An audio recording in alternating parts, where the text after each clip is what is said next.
Ça y est, je suis là. Bonjour à tous.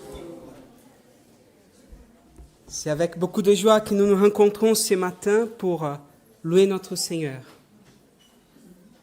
pour bénir son nom, pour écouter ce qu'il y a à nous dire. Et pendant que les enfants partent, j'aime bien le bruit des enfants, je ne sais pas vous, mais à chaque fois que je les entends, je dis c'est un peu comme la maison quand il y a tout est en désordre. Voilà, il y a la vie. Il y a la vie. Merci Seigneur. Merci Père. Ce matin, je voulais commencer cette parole avec une image. L'image d'un film chrétien que j'ai écouté, mais qui est basé sur l'histoire d'un fermier sud-africain.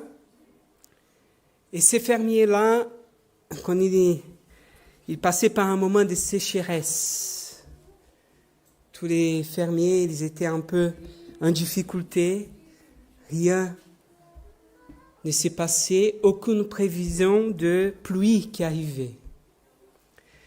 Et ce fermier, il a eu dans son cœur de prier.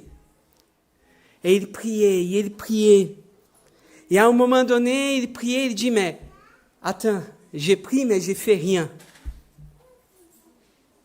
J'ai prié pour que Dieu m'envoie la pluie, mais je ne fais rien. Donc ce fermier, il dit, il faut que je sème dans ma terre. Et donc il commence à préparer la terre. Tous ses voisins disaient, mais toi tu es fou. C'est pas fou, mais fou. Voilà, dans le bon français. Et voilà, il préparait la terre et personne ne voyait la pluie. Aucun signe de pluie sur les radars. Et pourtant, il a préparé sa terre.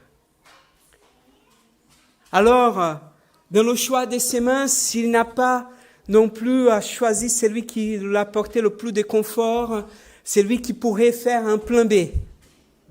Il a pris les pommes de terre. Alors, je ne sais pas si vous savez, mais les pommes de terre ont besoin de beaucoup d'humidité. Il disait, si j'ai quoi dans la prière que j'ai fait, je dois aller jusqu'au bout.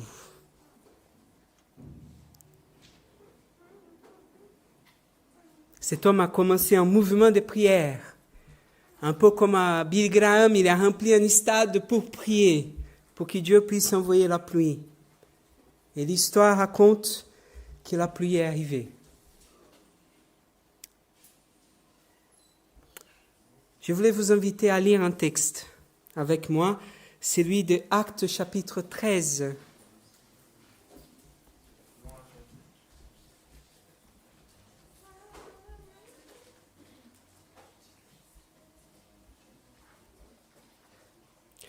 Et on va lire du verset 1 au verset 3. Actes chapitre 13, du verset 1 au verset 3.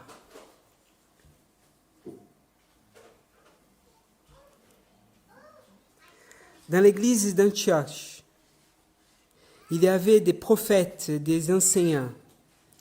Barnabas, Siméon surnommé le Noir, Lucius de Cyrène, Manaïn, compagnon d'enfance d'Hérode qui régnait sur la Galilée, et Saul. Un jour, pendant qu'il célébrait le culte du Seigneur et qu'il jeûnait, l'Esprit Saint leur dit, mettez à part Barnabas et Saul pour l'œuvre à laquelle je les ai appelés. Alors après avoir jeûné et prié, ils posèrent les mains sur eux et les laissèrent partir. Amen. Je vous invite à prier. Seigneur notre Père Céleste, au nom de Jésus, nous te remercions pour ce temps que nous allons passer ensemble. Nous te prions de nous parler ce matin.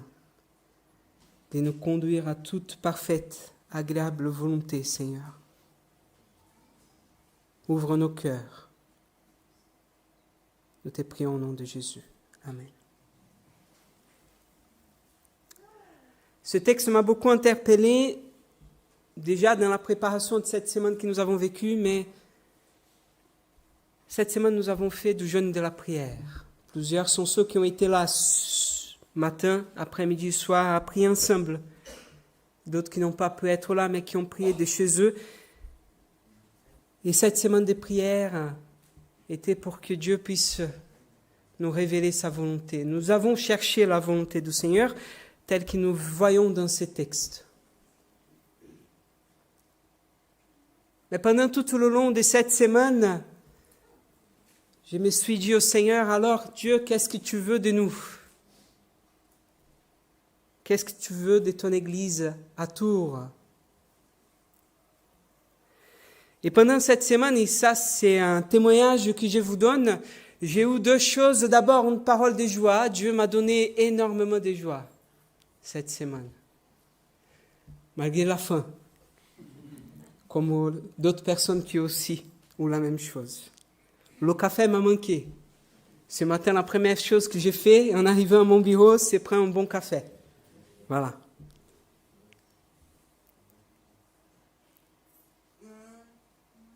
Mais le jeûne, ce n'est pas que c'est privé de la nourriture. Christ nous dit dans sa parole, le pain que je veux, c'est faire la volonté de mon Père. Jeûner, c'est dire à Dieu, le pain que nous voulons, c'est faire ta volonté. Et j'étais réjoui cette semaine de voir des frères et sœurs qui se sont levés dans la prière, qui ont marché ensemble, qui ont prié ensemble, qui ont médité ensemble, qui ont cherché ensemble, savoir quelle est la volonté de Dieu pour nous. Mais malgré cela, c'était une semaine de combat aussi. Des frères et sœurs qui ont été éprouvés dans leur santé. Plusieurs ont été malades. D'autres qui ont été éprouvés dans leur relation fraternelle avec des frères et sœurs. D'autres qui ont été éprouvés dans leur vie personnelle. Et d'autres qui ont été éprouvés dans un combat spirituel contre l'ennemi qui s'élève contre nous tout simplement. Et dans un de ces moments d'épreuve, mon cœur a été profondément attristé. Je voulais garder ça pour moi, mais Dieu me dit de vous dire, donc je vous dis, tout simplement. J'étais complètement attristé. Parce que j'ai eu l'impression d'être devant une terre aride encore. Une terre aride, non pas parce qu'il n'y a pas la foi parmi nous, non pas parce que nous n'avons pas la volonté d'être ensemble et de construire pour le Seigneur. Mais cette semaine, Dieu m'a fait comprendre que le combat il est beaucoup plus profond chez nous. Pas chez nous que Église de Tours, chez nous Église du Christ. Le combat il est beaucoup plus profond parce que, frères et sœurs, je me suis rendu compte que même notre vision d'Église n'est pas bonne. Avant cette semaine, j'étais en train de lire, j'aime bien la philosophie, certains le connaissent, j'étais en train de lire L'homme moderne de Hannah Arendt.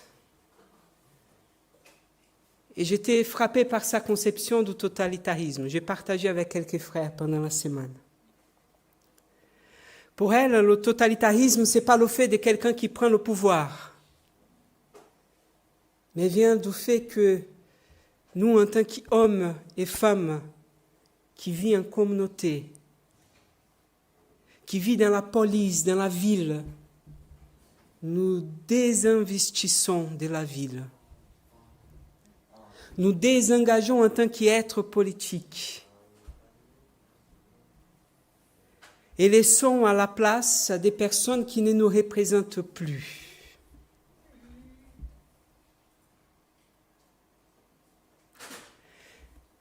Et en lisant ces textes, je me suis dit, j'ai l'impression de vivre en église la même chose.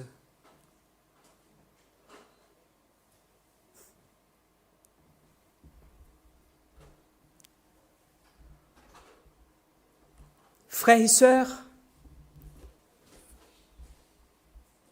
aujourd'hui je suis pas là pour vous faire caresser dans le sens de poil. Mais je me mets devant vous comme un prophète qui dénonce notre péché.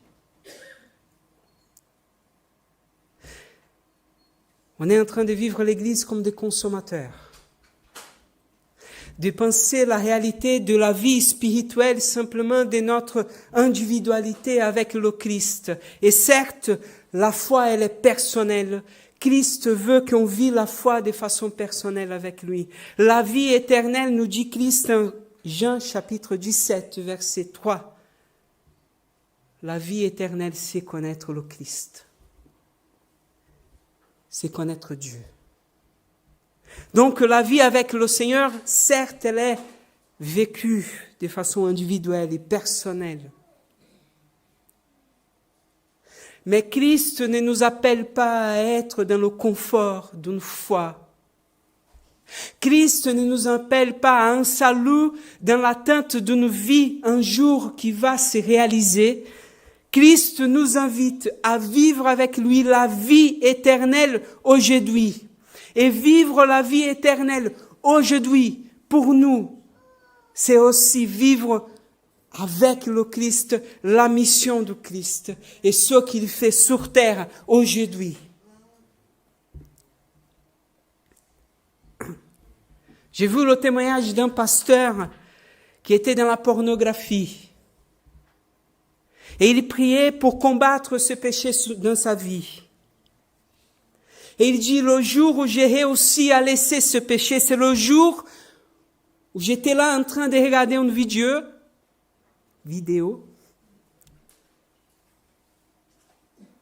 Et Dieu m'a mis une profonde conscience que cette personne-là était dans l'enfer déjà. Et la conscience de qu'est-ce que j'ai fait face à cette personne qui est à l'enfer déjà.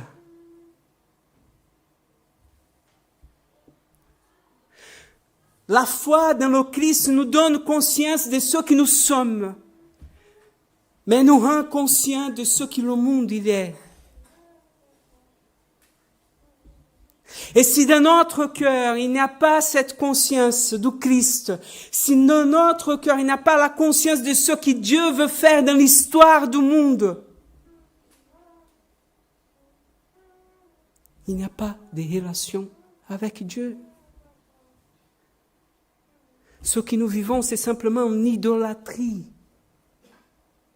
Une idolâtrie d'un Dieu que nous avons créé à notre image et ressemblance.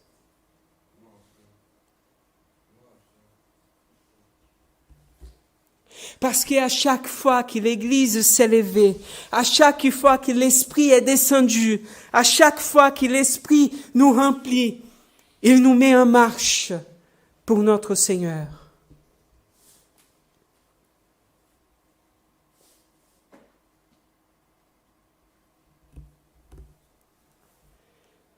Le texte de Actes chapitre 13 nous montre une église qui s'élève pour chercher la volonté de Dieu, comme nous avons fait cette semaine.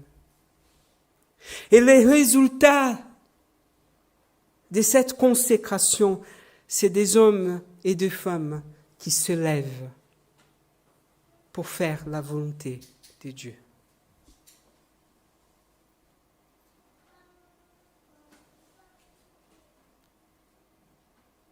La question que je vous pose et que je me pose à moi aussi, sommes-nous prêts à écouter la volonté de Dieu et à accomplir cette volonté dans notre vie?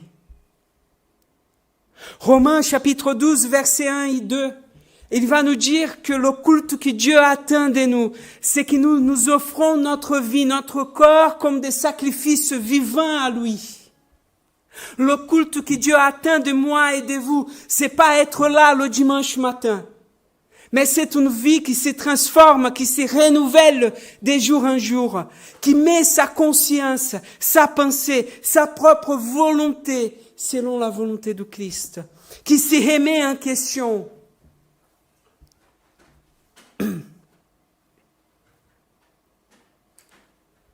Sommes-nous prêts à nous remettre en question?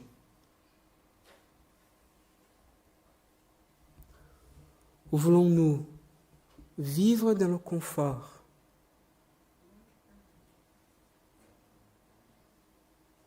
C'est là le pourquoi, le motif du pourquoi aujourd'hui nous avons des pasteurs et j'ai des tonnes d'amis, des proches qui sont dans la dépression, dans le burn-out et dans d'autres maladies de notre temps. Parce qu'ils sont en train de ramer tout seuls. Face à des chrétiens qui ne veulent vivre sa foi qui selon sa propre volonté. Et quand je commets l'erreur, je ne suis pas prêt à faire le mouvement de la repentance. À écouter mon frère et ma sœur qui me dit, il y a quelque chose qui ne va pas dans votre vie. D'être repris par les frères et sœurs. D'être accompagné, de passer par les phases que la repentance va nous faire passer comme la culpabilité. Le sentiment de se sentir jugé. Le sentiment de se sentir seul. Mais c'est dans ces phases-là qui va me permettre après d'être brisé par Dieu, d'être reconstruit, d'être renouvelé et de donner du fruit après. Moi, j'ai vécu ça. Je me rappelle quand j'étais jeune, 18, 19 ans, donc j'étais jeune, non pas que je ne suis pas, je suis un peu moins. Et je me souviens j'ai vécu une chose, des histoires. J'avais même pas commis l'erreur. Mais ça fait un scandale dans l'église. Parce qu'à cette époque, moi, en tant que responsable, j'avais vu une jeune fille, moi j'étais célibataire, elle venait d'être célibataire. Et ça fait des histoires. Tout le monde commentait. Thiago, le coureur de jupons.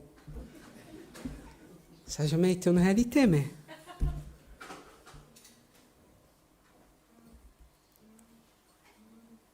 Et je me souviens, dans cette époque, je venais de finir mon premier cursus. J'étais hyper attristé, j'avais la honte de venir à l'église. Je ne voulais plus rencontrer les personnes qui m'accusaient. Et à ces moments-là, mon frère, qui habitait dans une autre ville, à côté de la plage, habitait tout seul, un grand appartement, 3 chambres, vient habiter avec moi.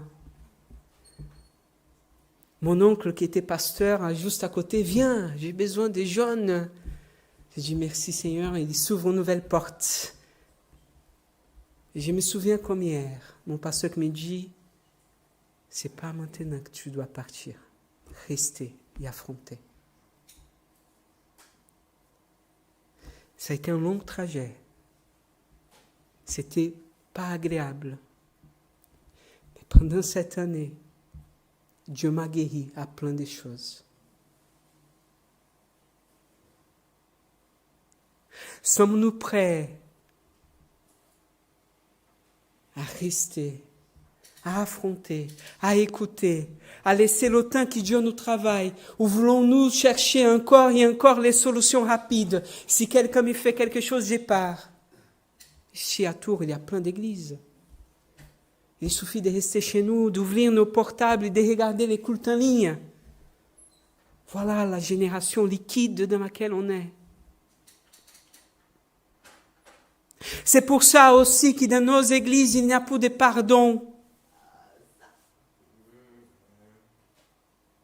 Et que quand il y a une histoire, au lieu d'aller vers le frère, de chercher les responsables, de chercher l'aide pour pouvoir régler l'histoire, ce qu'on fait, c'est qu'on va dire au frère, et on dit à un autre frère, et on met tout le monde contre le frère. Et ne me dites pas que ça ne se passe pas ici. Parce que c'est vrai ici aussi. Regardons vers nous.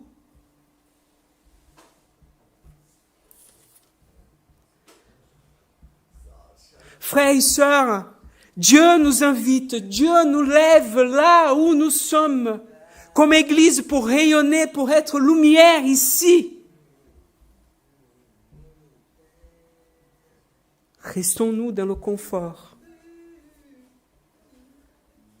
dans le minimum à faire, ou allons vraiment, comme ces hommes, écouter la voix du Seigneur. Dieu nous invite à être une église, et être une église, pour nous, signifie entrer dans ce que Dieu nous appelle à être. Frères et sœurs, bien entendu, le salut de Christ, il est individuel. C'est pour nous, mais Christ nous invite à être un peuple. 1 Pierre, chapitre 2. Dieu nous invite à être une race élue, un peuple saint, afin de proclamer les vertus de celui qui nous appelle des ténèbres à sa merveilleuse lumière. Quand la Bible nous parle de l'Église, elle nous parle de l'Église comme un temple vivant, une pierre de pierre vivante. Regarde ton frère et ta sœur à votre côté. Dites à lui, toi tu es la pierre vivante.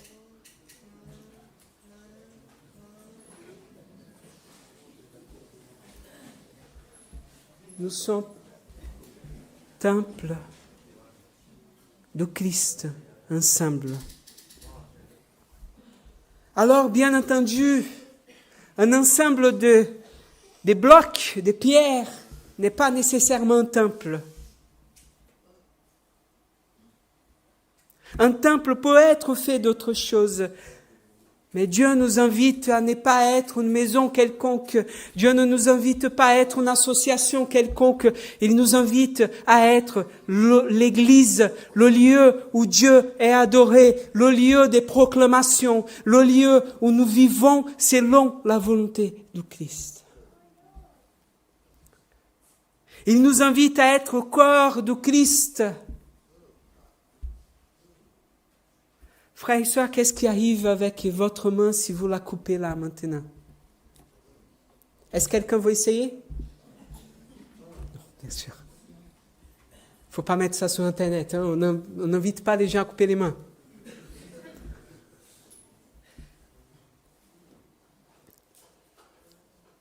Une main coupée de son corps est morte.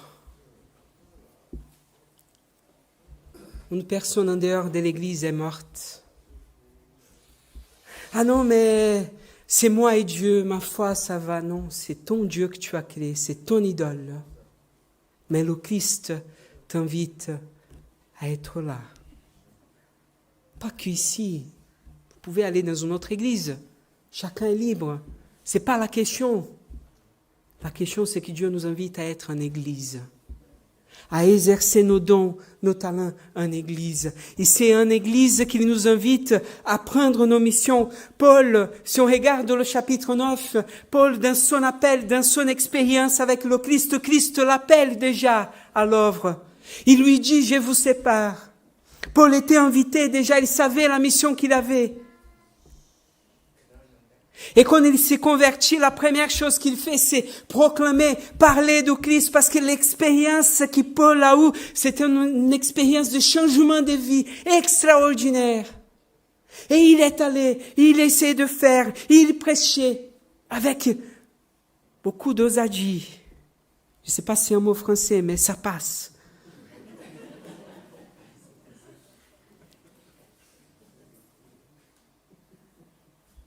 Mais qu'est-ce qui arrive à Paul? Dans cet élan individuel de son salut, c'est qu'il n'était pas encore prêt. Et l'Église ne lui faisait pas confiance. Il était celui qui nous persécutait là, hier. Ceux de dehors voulaient le tuer. Bon, il n'était pas épargné après non plus. Lapidé, mis en prison. Mais il a fallu à Paul d'attendre le temps de Dieu. Et le temps de Dieu est venu, non plus à Paul, dans ce qui Dieu l'avait déjà dit et annoncé.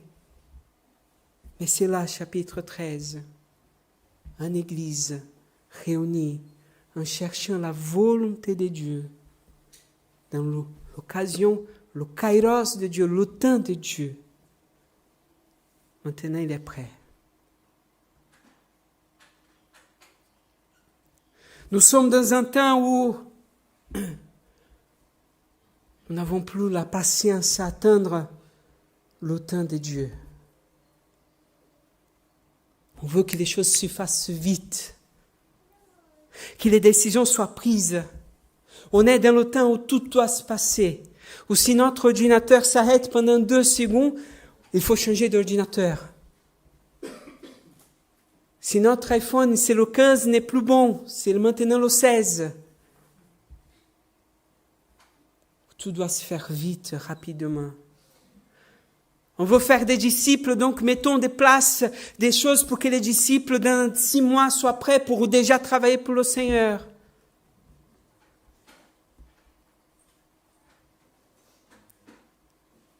Si j'ai un problème émotionnel qui me porte dans mon cœur, un traumatisme d'enfance, je vais aller au psychologue, 2-3 sessions, hop, c'est fini.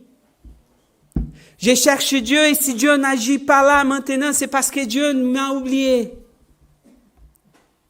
Si Dieu ne me guérit pas au moment de ma conversion, c'est parce que Dieu n'est pas si fort comme il prétend.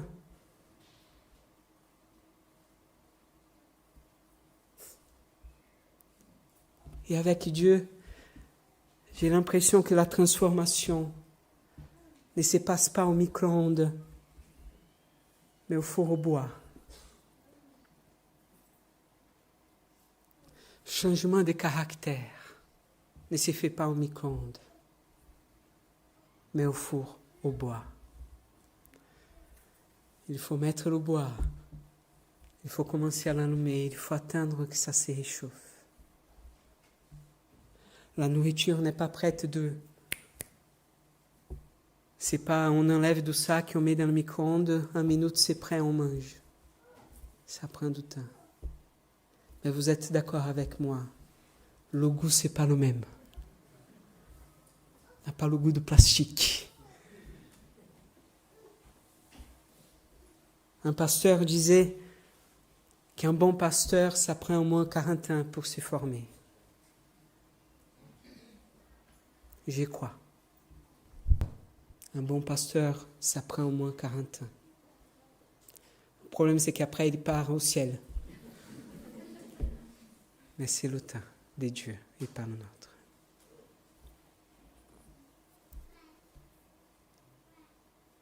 Quelle église nous voulons vivre? Quelle foi nous voulons vivre? Quelle volonté de Dieu voulons-nous vivre?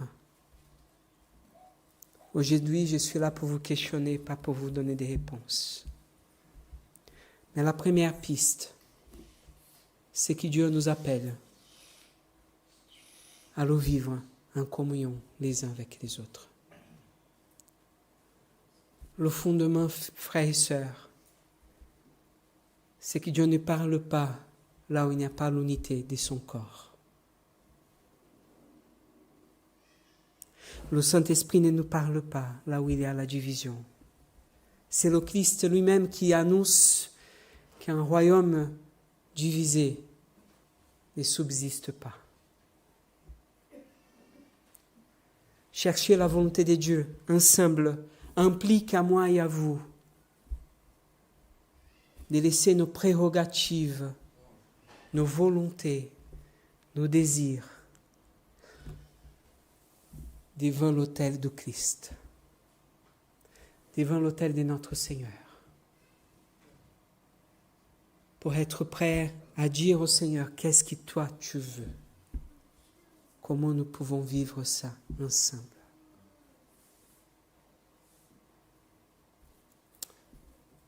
Je voulais passer un moment avec vous, les musiciens peuvent venir. Nous allons venir à la table du Seigneur. Quelle Église voulons être nous ensemble? Ce qui nous fait Église, ce n'est pas ma volonté et votre volonté. Ce qui nous fait Église, ce n'est pas le désir, l'institution, ce n'est pas l'association 1901-1905. Ce qui nous fait Église, c'est l'Esprit de Dieu en nous. Ce qui donne le lien du corps, ce qui fait de nous des pierres vivantes, c'est l'Esprit de Dieu en nous.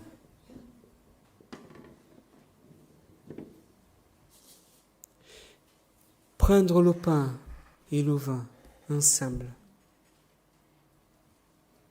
C'est pour nous un acte symbolique, mais qui nous représente deux choses. D'abord, que nous avons la foi en Christ.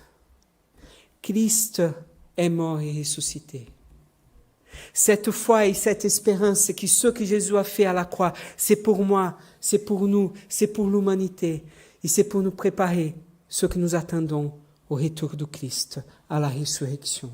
Christ lui-même nous dit, faites ceci jusqu'à ce que je revienne. Un acte de foi et d'espérance. Mais c'est aussi une célébration de ce que nous sommes, moi et vous. Nous sommes le corps de Christ. C'est de nous rappeler que ce qui nous unit, ce n'est pas ma volonté, votre volonté. Ce n'est pas un accord de nos philosophies, de nos idéaux, de nos doctrines.